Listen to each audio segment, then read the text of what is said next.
अस्सलाम वालेकुम। Welcome to mathematics with job seekers channel. आज हमारा ये पहला लेक्चर है, ठीक है। और हम इस सीरीज़ में जो भी हम वीडियोस बनाएंगे उसमें हम कोशिश करेंगे जो सिबा टेस्टिंग सर्विस है या एनटीएस की जो भी टेस्ट्स होती हैं जॉब से रिलेटेड, वो सारी आपको कवर करवाएंगे मैथमेटिक्स। और हम ये ट्राई करेंगे कि आपके यहाँ जो भी मैथमेटिक्स का पोर्शन होता है, जो भी सेक्शन होता है, उसमें से कोई भी एमसीक्यूज आपका रह ना जाए, ठीक है। चलो आज हम स्टार्ट करते हैं। हमारा आज का पहला लेक्चर सेट से रिलेटेड होगा, ठीक है। पहले हम सेट की डेफिनेशन को डिस्क्राइब करेंगे और उसके बाद उसकी रिप्रेजेंटेशन को, उसके बाद एलिमेंट्स क्या होते हैं सेट में, ठीक है। उसके बाद उसका जो ऑर्डर है, ये कुछ टॉपिक्स जो है आज हम इस वीडियो में कवर करेंगे, ठीक है। पहला, सेट क्या होता है। A set is a well defined collection of distinct objects. आपने ये बिल्कुल भी पहले डेफिनेशन सुनी होगी और आपने याद भी की होगी, ठीक है। आज हम इसमें 3 टर्म्स होते हैं, उसको डिफ़ाइन करने की ज़रूरत होती है, मगर आज हम सिर्फ इसमें सिर्फ एक टर्म है उसको डिफ़ाइन करेंगे और बाकी के 2 को छोड़ देंगे, ठीक है। वो किसी और वीडियो में या किसी और मकसद की वीडियो बनाएंगे तो उसमें हम डिफ़ाइन करेंगे, ठीक है। यहाँ कोई फ़ायदा नहीं है, टाइम वेस्ट होगा, ठीक। उससे पहले हमारे यहाँ पर जो 3 टर्म्स है वो है, एक है वेल डिफाइंड, दूसरा है कलेक्शन। कलेक्शन सेट में किसे कहते हैं, हर किसी कलेक्शन को सेट नहीं कहा जाएगा, ठीक है। उसके बाद जो डिस्टिंक्ट ऑब्जेक्ट्स है उसको हम डिफाइन, यहाँ पर जो डिस्टिंक्ट ऑब्जेक्ट्स हैं हम इसको जो थर्ड नंबर वाला वर्ड है उसको हम डिफाइन करेंगे वो क्या होता है। अब हमें मालूम है कि डिस्टिंक्ट से मुराद होता है डिफरेंट, ठीक है। डिफरेंट यानी कि नॉट सेम, सेम नहीं होने चाहिए, ठीक है। ऑब्जेक्ट्स का मुराद है जो भी चीज़ें सेट के अंदर आती है, ठीक है, या वो जिसे हम एलिमेंट्स कहते हैं सेट के, ठीक है। एलिमेंट्स के सेट को हम यहाँ पर ऑब्जेक्ट्स कह सकते हैं। वो ऑब्जेक्ट्स जो सेट में एलिमेंट्स के तौर पर इस्तेमाल हुए होते हैं, ठीक है। वो क्या होने चाहिए, डिफरेंट होने चाहिए, यानी कि सेम नहीं होने चाहिए। इसका मकसद ये है कि रिपीट नहीं होने चाहिए एलिमेंट्स। एक बार 1 या 2 या 3 आ गया तो बार बार वो रिपीट ना हो या दूसरी बार रिपीट ना हो, ठीक है। आगे चलते हैं। अब उसके बाद है हमारे पास रिप्रेजेंटेशन। अब जो कोई भी चीज़ है उसका हम कोई ना कोई नाम देते हैं, ठीक है। जिस तरह के आपका और हमारा या हर चीज़ जो भी यहाँ पर है उनका कोई ना कोई नाम होता है, ठीक है। तो इस तरह से हम जो सेट्स होते हैं उनका भी कोई नाम रखते हैं। लेट सपोज वो नाम A B C up to Z जो भी हमारे पास ए बी सी है उसमें से चूज़ करेंगे। मगर एक चीज़ जो है हमें ध्यान में रखनी है वो ये है कि उसका जो नाम है वो कैपिटल ए बी सी में होना चाहिए, ठीक है। इसलिए हम या ए कैपिटल लेंगे या बी कैपिटल या सी या अप टू जी में से कोई भी एक नाम लेंगे, ठीक है। नंबर 1। नंबर 2, हम ब्रैकेट्स इस्तेमाल करते हैं और वो जो ब्रैकेट हम सेट के लिए इस्तेमाल करते हैं या जिसे सेट की ब्रैकेट ही कहा जाता है उसको हम करली ब्रैकेट कहते हैं, ठीक है। ये 2 चीज़ें आपको जहन में आ गई। अब तीसरी पॉइंट जो है, एलिमेंट्स ऑफ सेट्स।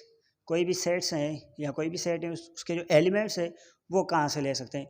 वो जो है कोई भी हम नंबर्स ले सकते हैं। लेट सपोज 1 2 3 4, जो नंबर्स 1 से स्टार्ट होते हैं 1 2 3, ठीक है। वो डिस्क्रीट नंबर्स, एक तो डिस्क्रीट नंबर होते हैं। इस डिस्क्रीट का मकसद है इनके बीच वाले एक और 2 के बीच में जो एलिमेंट्स है वो नहीं होते, ठीक है। यानी कि डिसकंटिन्यूअस होते हैं, ठीक है। चलो ये अलग से बहस है। हमारे यहाँ पर जो भी लेट सपोज एलिमेंट्स होते हैं यानी कि सेट के, वो कोई भी नंबर्स हो सकते हैं, ठीक है। वो नंबर्स लेट सपोज 1 2 3 इनमें से कोई हो सकते हैं, नेगेटिव हो सकते हैं और फ्रैक्शन के भी हो सकते हैं। कोई से भी नंबर हो सकते हैं सेट के एलिमेंट्स में, ठीक है। नंबर 1। नंबर 2, या अगर आप जो है एबीसी में कोई भी एलिमेंट्स चूज़ करते हैं इस सेट के, ठीक है, तो वो आपने क्या करना है, स्मॉल एबीसी में रखना है, ठीक है। जिस तरह से हमने ऊपर डिफाइन किया है कि रिप्रेजेंटेशन में जो उसका सेट का नाम है वो कैपिटल में आएगा और सेट के जो एलिमेंट्स अगर आप एबीसी में से उठाएंगे वो स्मॉल में आने चाहिए। ये आपको ध्यान रखना है, ठीक है। अब देखते हैं कि मिसाल के तौर सेट किस तरह होते हैं। एग्जाम्पल, अब हमारे पास ये पहला एग्जांपल है, सेट ए है। इसमें पहला जो है ए है और ए हमने कैपिटल इसलिए रखा क्योंकि ये सेट का नाम है कि ये जो सेट है उसका नाम ए है।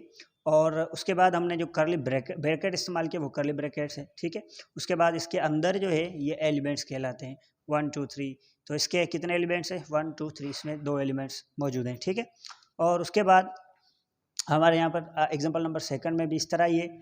हमने पहले नाम चूज़ किया वो बी है, ठीक है। उसके जो एलिमेंट्स हैं लेट सपोज 2 3 और 5 है, ठीक है। उसके बाद सी जो है वो भी इस तरह से कैपिटल नाम लेंगे। उसके बाद आपने एलिमेंट्स क्या रखे हैं, ए बी सी एलिमेंट्स रखे हैं। आप अगर इसमें गौर करें तो यहाँ पर जो एलिमेंट्स हैं वो कैपिटल लेटर्स में नहीं है, ठीक है। अगर कैपिटल लेटर्स में होते तो मसला हो सकता है सेट में, ठीक है। उसके बाद जो डी है वो भी इस तरह है, नाम हम कैपिटल में ले रहे हैं, बाकी जो उसके एलिमेंट्स अगर ABC में लेंगे वो कैपिटल में नहीं लेंगे, ठीक है।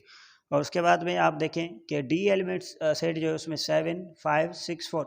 अब एक चीज़ इसमें देखें कि 7 के बाद 5 तो नहीं आता, 7 के बाद 8 आता है, ठीक है। मगर हमने क्या किया है, डिसेंडिंग आर्डर में गए हैं, ठीक है। 7 के बाद 5 आ गया और उसके बाद 6 के बाद फिर क्या आ गया, 4 आ गया, ठीक है। यानी कि ये बीच बीच में से हमने नंबर्स उठाए और इसमें आर्डर भी, तरतीब भी सही तरीके से नहीं दी हुई है, ठीक है।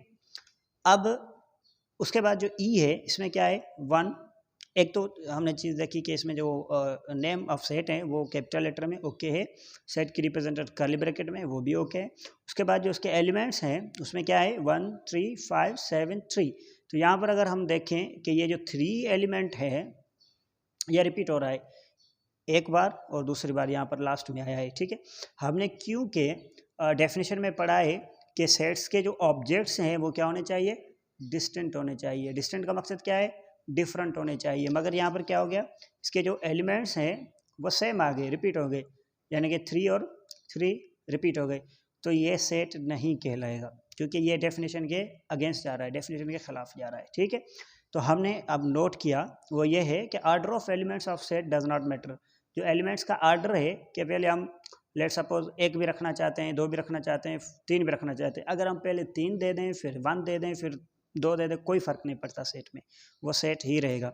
अब सेट कब नहीं रहता, सेट तब नहीं रहता जब इसमें कोई भी रिपीटेशन आ जाती है एलिमेंट्स के अंदर, क्योंकि हमने डेफिनेशन में पढ़ा है कि ऑब्जेक्ट्स जो है डिस्टिंक्ट होने चाहिए। इसलिए मैंने आपको पहले ही कहा था कि हम एक टर्म ही डिफाइन करेंगे और को फिलहाल छोड़ देंगे, ठीक है। अब अगर हमारे पास लेट सपोज इस तरह से कोई भी चीज़ आ जाए, क्या हम उसे सेट कह सकते हैं। लेट सपोज हमारे पास ई तक नाम लिया, लेट सपोज एफ हमने कैपिटल नाम दिया, ठीक है। उसके बाद हमने स्क्वायर ब्रैकेट इस्तेमाल की, ठीक है। और उसके बाद 1 2 और 3, क्या हम इसको सेट कर सकते हैं, इसको अब सेट नहीं कर सकते हैं। क्यों, ये सेट इस वजह से नहीं है, इसका जो नाम है वो कैपिटल लेटर में, मगर इसकी जो ब्रैकेट्स है वो तो स्क्वायर ब्रैकेट हम इस्तेमाल नहीं करते सेट में। सेट की तो ब्रैकेट तो कर्ली ब्रैकेट्स होती हैं, ठीक है। तो इसलिए ये सेट नहीं है, ठीक है। अच्छा, उसके बाद लेट सपोज हमारे पास कोई सेट है, उसको हम नाम बी दे देते हैं और 1 2 और 3 एलिमेंट्स ले लेते हैं, क्या ये सेट कहलाएगा। तो इसमें आपने कुछ चीज़ें चेक करनी है। पहले नाम उसका कैपिटल लेटर में है, नहीं है, ये तो कैपिटल लेटर में नाम नहीं है, इस वजह से यह भी सेट नहीं होगा, ठीक है। अगर आपको किसी भी सेट को सेट कहना है तो उसमें कुछ चीज़ें चेक करनी पड़ती है। नंबर पहला, उसका नाम जो है कैपिटल लेटर में होना चाहिए। नंबर 2, उसकी जो ब्रैकेट है वो कर्ली ब्रैकेट होनी चाहिए। नंबर 3, सेट के अंदर रिपीटेशन नहीं होनी चाहिए। नंबर 4, अगर सेट में ABC आपने इस्तेमाल की हुई है तो वो कैपिटल लेटर्स में नहीं होनी चाहिए, ठीक है। ये चीज़ें हैं जो हम सेट की रिप्रेजेंटेशन में इस्तेमाल करते हैं, ठीक है। मैं समझता हूँ ये चीज़ आपको क्लियर होगी। अब हम थोड़ा आगे चलते हैं, ठीक है। उसके बाद जो होते हैं सेट, मेंबर ऑफ सेट, ठीक है, एलिमेंट्स ऑफ सेट कहते हैं या मेंबर ऑफ सेट कहते हैं, ठीक है। या उसको हम इस तरह कहते हैं बिलोंग्स टू। ये जो सिंबल है जिसको हम फिजिक्स में एप्सिलॉन भी कहते हैं, ठीक है, ये जो सिंबल है इसको हम कहते हैं कि ये बिलोंग्स टू, ठीक है।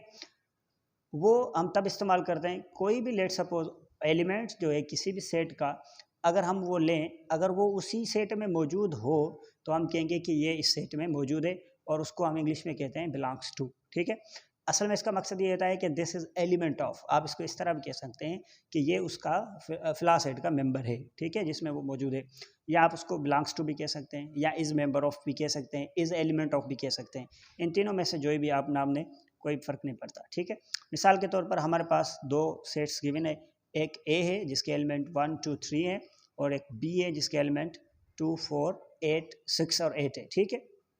अब हमें पहले क्या करना है कि जो ये बिलोंग्स टू वाली सिंबल लगानी है कि ये जो 3 जो एलिमेंट है, ठीक है, वो किस सेट ए में है या नहीं है। अगर आप देखें उसमें मौजूद है तो ठीक है, अगर उसमें नहीं है तो नहीं है, ठीक है। अब हम देखें कि क्या 3 जो है वो ए सेट में मौजूद है, जी बिल्कुल यहाँ पर मौजूद है। तो हम क्या लगाएंगे, ये वाली सिंबल लगाएंगे कि ये जो 3 है ये ए सेट में है। या हम इसको इस तरह पढ़ेंगे 3 बिलोंग्स टू ए, या इसको आप इस तरह भी कह सकते हैं 3 इज़ इन ए, या आप इस तरह भी कह सकते हैं 3 इज़ एलिमेंट ऑफ ए, ठीक है। उसके बाद जो 4 है, क्या वो बी का एलिमेंट है या नहीं है? लेट्स सपोज 4 हम देखें सिंपली, अगर बी में है तो हम कहेंगे चलो ठीक है, यहाँ पर तो मौजूद है, तो हम कहेंगे कि बी जो 4 है वो बी का एलिमेंट है, या हम इस तरह कहेंगे कि 4 बिलोंग्स टू बी, या हम कहेंगे कि 4 इज इन बी, या 4 इज एलिमेंट ऑफ बी, ठीक है। उसके बाद क्या 4 ए का एलिमेंट है? अब देखें ए में मौजूद नहीं है, तो हम कहेंगे कि ये इसका एलिमेंट नहीं है, ये तो एलिमेंट होने की सिंबल है। अगर एलिमेंट नहीं होगा तो क्या करेंगे, इसको सिंपल से क्रॉस लगा देंगे, ठीक है। अब क्या हो गया, 4 इज नॉट एलिमेंट ऑफ ए, या हम इसको इस तरह कहेंगे कि 4 डज नॉट बिलोंग्स टू ए। उसके बाद 8 है, क्या 8 अगर आप देखें बी में मौजूद है, चलो ठीक है मौजूद है। उसके बाद क्या 10 जो है, 10 जो है वो ए का या बी का, इसका मतलब या एक में या बी में, या इसको हम इस तरह कहते हैं ए और बी की जो हम यूनियन लेंगे ना, आगे हम पढ़ेंगे, तो उसमें क्या 8 आएगा या नहीं आएगा, यानी उसमें होगा या नहीं होगा। हम फिलहाल देख रहे हैं कि ए में भी नहीं है, बी में भी नहीं है, तो हम कहेंगे कि डज नॉट बिलोंग्स टू या is not element of B, ठीक है। अच्छा, अब एक चीज़ और है जो इसमें हम इस लेक्चर में कवर करेंगे, वो है ऑर्डर ऑफ सेट। कोई भी सेट हमने पढ़ा है A B C up to Z, कोई भी इनमें से सेट हम उठाएंगे तो उसका जो ऑर्डर होता है, अब ऑर्डर तरतीब से मुराद ऑर्डर यहाँ पर सेट की जो है तरतीब मुराद नहीं होती है, ठीक है। ऑर्डर का मकसद है तो उस कोई भी सेट है गिवन, उसमें एलिमेंट्स कितने मौजूद हैं, यानी कि उसमें ऑब्जेक्ट्स कितने हैं। लेट सपोज फिर हम उसको रिप्रेजेंट किस तरह करते हैं, ओ ऑफ ए कहते हैं या एन ऑफ ए कहते हैं, जिसको हम कहते हैं ऑर्डर ऑफ ए या number of elements in set ए। आप इसको कह सकते हैं number of elements in set ए। जो सेट ए है उसमें नंबर ऑफ एलिमेंट्स कितने हैं, या जिसको ओ ऑफ ए भी कहते हैं या जिसको एन ऑफ ए भी, कभी कभी जो कैपिटल एन ऑफ ए भी कहा जाता है, ठीक है, कोई मसला नहीं है, आप उससे भी रिप्रेजेंट कर सकते हैं। फॉर एग्जांपल हमारे पास ए सेट है ए बी सी, और बी सेट है 1 3 5 7 9, इसके ये एलिमेंट्स है। देन हमें ये फाइंड करना है कि ऑर्डर ऑफ ए कितना है, कि ए जो सेट है उसमें ऑर्डर का मकसद पहले हम बता चुके हैं कि ऑर्डर का मकसद है कि एलिमेंट्स ऑफ उस सेट के एलिमेंट्स कितने हैं, ठीक है, elements of set A. Let suppose set ए में एलिमेंट्स कितने, 1 2 3, तो आप क्या कहेंगे, तो ऑर्डर ऑफ ए जो है वो कितना होगा, 3, या आप इसको एन ऑफ ए भी कह सकते हैं, ठीक है, वो कितना है, 3। इस तरह से ऑर्डर ऑफ बी जो है, यानी कि बी में जो एलिमेंट्स हैं वो कितने हैं, 1 3 5 7 9, 1 2 3 4 5, तो इसमें ऑर्डर ऑफ जो बी है वो कितना है, 5 है। यहाँ इसको अब number of elements in B कितने हैं, 5। Number of element in B या order of B, this is one of the same thing, ठीक है। इसमें कोई भी परेशानी की बात नहीं है, मैं समझता हूँ ये बहुत ही आसान है और आसान तरीके से आपको समझ भी आया होगा, वो क्लियर भी हो गया होगा। अब हम यहाँ पर कुछ और एग्जांपल्स देते हैं जिसमें आपने बताना है कि इसमें क्या होगा, ठीक है। हमारे पास ए सेट सी सेट मौजूद है ए बी सी, और डी सेट मौजूद है डी ई एफ। देन आपने बताना है कि ऑर्डर ऑफ सी, यानी कि सी में एलिमेंट्स कितने हैं, आपने बताना है, ठीक है। मेरे ख्याल से आपने सही बताया, ठीक है, कि इतने एलिमेंट्स इसमें आएंगे। कितने इसमें एलिमेंट, जी बिल्कुल आप सही है, इसमें 3 है, ठीक है। आप इसको नंबर ऑफ एलिमेंट्स कहें या ऑर्डर ऑफ सी कहें, वो 3 ही है, ठीक है। उसके बाद हमारा जो सेकंड नंबर है, ऑर्डर ऑफ डी कितना है। आप देखें कि डी में कितने एलिमेंट है, आप बताएं। चलो ठीक है, आपने बिल्कुल सही कहा, ठीक है, आपने बिल्कुल सही बताया होगा कि इसमें भी एलिमेंट्स 3 है, या नंबर ऑफ एलिमेंट्स जो इसमें है वो 3 ही है, ठीक है। अब यहाँ पर जो इम्पोर्टेंट चीज़ जो है, आपको कहीं पर भी MCQ आ सकता है, वो ये चीज़ है, ठीक है, ऊपर वाला कॉन्सेप्ट है। असल में जो हमें कवर करवाना थी चीज़, आपको बतानी थी चीज़, ये है, किसी भी टेस्ट में आ सकती है, ठीक है। वो ये है कि यहाँ पर देखें कि ए सेट है, ठीक है, सेट के अंदर ए और बी तो एलिमेंट हैं, मगर उसके अंदर एक सेट दिया हुआ है, यहाँ पर देखें, यहाँ पर सेट दिया हुआ है। अब कहीं पर भी अगर ये जो हमने इस सेट का नाम रखा वो ए है, वो किसका सेट का नाम है, ये जहाँ से कर्ली ब्रैकेट स्टार्ट होती है और क्लोज होती है, इस सेट का नाम ए है। अब जो इसके अंदर सेट है उसका नाम ए नहीं है, इसका नाम कोई भी नहीं है, फिलहाल हमने कोई रखा ही नहीं है। तो इसका मकसद ये होगा, इसके अंदर जो सेट के अंदर ए के अंदर जो सेट दिया हुआ है वो खुद इस सेट का कोई ना कोई एलिमेंट होगा, ठीक है, वो अलग से, इसके अलग से सेट नहीं है, ठीक है, ये इसका कोई ना कोई सेट का, इस ए सेट का एलिमेंट होगा। तो आपने क्या करना है, सिर्फ अगर किसी सेट के अंदर सेट आ जाए तो वो एक एलिमेंट काउंट करना है, ठीक है। तो इसको अगर हम लॉजिक को यूज़ करें तो इसके सेट के एलिमेंट कितने हुए, 1 2 और 3, ये एक कंप्लीट एलिमेंट होगा, ठीक है।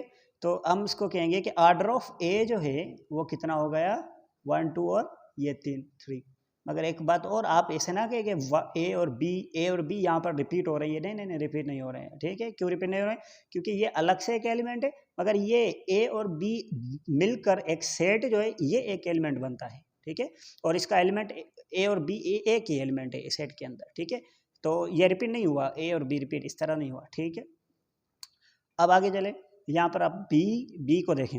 अब बी के अंदर तो ये जो बी सेट है वो यहाँ से स्टार्ट होता है कर्ली ब्रैकेट और यहाँ से क्लोज होता है। बाकी इसके अंदर जितने भी सेट बनेंगे वो एक ही एलिमेंट कहलाएगा, ठीक है। सॉरी, एक सेट एक एलिमेंट बनाएगा, ठीक है। अब यहाँ पर क्या होगा, ये सेट बना और उसके बाद ये दूसरा सेट बना, सॉरी इसके अंदर एक सेट बना और उस सेट के अंदर एक सेट और बना।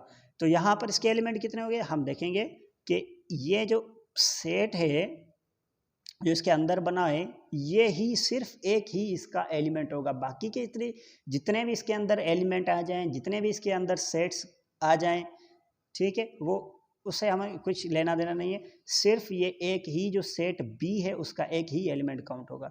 तो इसमें जो नंबर ऑफ एलिमेंट्स हैं बी में या ऑर्डर ऑफ बी है वो कितना होगा, 1 होगा, ठीक है। ये दो तब होते हैं जब यहाँ पर एक और अलग से सेट, लेट सपोज इस तरह से, लेट सपोज हम यहाँ पर एक लिखते हैं, ठीक है। लेट सपोज हम बी ही नाम देते हैं, कोई मसला नहीं है, ठीक है। लेट सपोज हमने ये कहा 1 2, ठीक है। ये एक सेट के अंदर सेट एक हो गया, ठीक है, ये एक एलिमेंट। अब इसको हम अगर कामा लगा देते और उसके बाद एक और सेट बना देते, लेट सपोज 2 और 5 का, तो अब ये 2 एलिमेंट कहलाते, ठीक है, क्योंकि एक ये और दूसरा ये और बीच में क्या है, कामा है। मगर यहाँ पर ऐसा नहीं है, एक ही सेट है, उस सेट के अंदर एक एलिमेंट भी है और उस सेट के अंदर एक सेट भी है। तो इसका मकसद ये बी है, ये सेट, उसके अंदर ये जो सेट है वो एक ही है और एक ही एलिमेंट कहलाएगा, ठीक है। अब इसके अंदर जितने भी आप एलिमेंट्स जो है वो सेट बनाते जाएं वो एक ही एलिमेंट कहलाएगा, ठीक है। उसके बाद आप सी पे आ जाएं। अब ये सी सेट है, यहाँ से स्टार्ट हुआ, यहाँ पे एंड हो रहा है, क्लोज हो रही है ब्रैकेट, ठीक है। अब ये तो एक अलग एलिमेंट हो गया, ये कॉमा आ गई, ये अलग एलिमेंट हो गया। अब ये कॉमा आ गई, ये तीसरा एलिमेंट हो गया जो सेट की शक्ल में। अब ये और कॉमा आ गई, इसमें एक और सेट स्टार्ट हुआ, ये एक और एलिमेंट बन गया। तो इसमें एलिमेंट्स कितने हुए, 1 2 3 4। तो इसमें नंबर ऑफ एलिमेंट या ऑर्डर ऑफ सी अगर कहा जाए तो कितना हुआ, 3 हुआ, ठीक है। अब देखिए यहाँ पर इसमें और इसमें बहुत ही फ़र्क है, ठीक है। इसमें एक ही सेट के अंदर एक एलिमेंट भी आ जाता है सेट में, तो वो एक ही एलिमेंट कहलाएगा। ये आपने ज़हन में बात रखनी है, ठीक है। चलो मैं समझता हूँ आपको ये चीज़ भी समझ में आई। अब आगे चलते हैं। जब ये बात समझ में आई तो ये इससे रिलेटेड है। अब यहाँ पर हम ये बिलोंग्स टू वाली सिंबल लगाएंगे कि ये किसका सेट का एलिमेंट है या नहीं है। लेट सपोज हमने ये एलिमेंट उठाया हुआ है 2 और 3, क्या ये बी में मौजूद है? आप देखें बी सेट है, उसमें 2 और 3 मौजूद हैं। जी बिल्कुल, ये देखिए सेट बना हुआ है, ये इस बी सेट का एज एलिमेंट हम लेंगे, ठीक है। तो इसका मकसद 2 और 3 का जो 2 और 3 जो सेट है वो इसमें बी में मौजूद है। तो हम क्या लगाएंगे, बिलोंग्स टू वाली, या हम इसे कहेंगे is member of, is element of, ठीक है। उसके बाद हमारे पास 2 है, नंबर सॉरी 2 जो है, क्या एलिमेंट 2 जो है वो सी के अंदर मौजूद है। आप देखें सी ये है, क्या इसमें 2 मौजूद है अलग से? नहीं। अच्छा इसमें 2 मौजूद है, मगर ये जो है ये 2 सी में नहीं है। सी में क्या है, सी में एक सेट है, वो है 2,3, वो अलग से 2 नहीं है, ठीक है। इसमें कंफ्यूज नहीं होना है। यानी कि सी में जो एलिमेंट है वो 2 नहीं है, 2,3 एक सेट है, वो एक सेट एक ही एलिमेंट है जो सी में मौजूद है। समझ में आई बात? तो यहाँ पर हम नहीं कह सकते हैं कि 2 जो है अलग से वो सी में मौजूद है। तो 2 अलग से सी में मौजूद नहीं है, जिस तरह से 1 और 3 मौजूद है, ठीक है। तो हम कहेंगे कि नहीं, ये सी का एलिमेंट नहीं हो सकता, ठीक है। हम इसको डज नॉट बिलोंग टू या इज नॉट एलिमेंट ऑफ, ठीक है। उसके बाद हमारे पास है बी, ठीक है। क्या बी जो है ए में मौजूद है या नहीं, देखते हैं। बी चलो ठीक है, बी तो यहाँ पर मौजूद है, अलग से मौजूद है, ठीक है। यहाँ पर देखें बी इसमें मौजूद है, ठीक है। हम यहाँ पर क्या लगाएंगे, यस बी बिलोंग्स टू ए। उसके बाद 1, क्या 1 बी का एलिमेंट है या नहीं है? अब यहाँ पर बी देखें, वही केस आ रहा है कि 1 जो है अलग से बी में मौजूद नहीं है, वो एक सेट के अंदर एलिमेंट है मगर बी के अंदर मौजूद नहीं है, वो अंदर बी के अंदर एक सेट बना हुआ उसके अंदर ज़रूर है, ठीक है। तो हम यहाँ पर कहेंगे कि 1 does not belongs to B.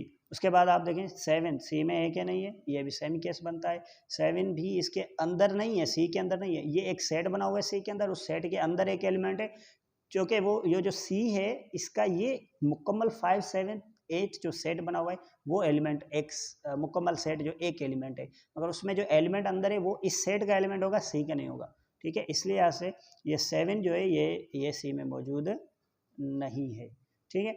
ये चीज़ जो है आपने क्लियर करनी है कि कौन सा सेट में एलिमेंट मौजूद है और कौन सा एलिमेंट सेट में मौजूद नहीं है। आपने अगर ये जो इम्पोर्टेंट हमने बताया हुआ है ये आपको समझ में आ गया तो इस तरह के एमसीक्यू ज़रूर आते हैं किसी भी टेस्ट में, अगर सेट से इस एलिमेंट्स ऑफ के लिहाज से या सेट के लिहाज से इंट्रोडक्शन के लिहाज से आ गए तो इस तरह से ज़रूर आते हैं, ठीक है।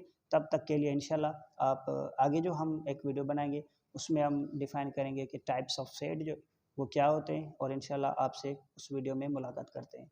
तब तक खुदा हाफिज़।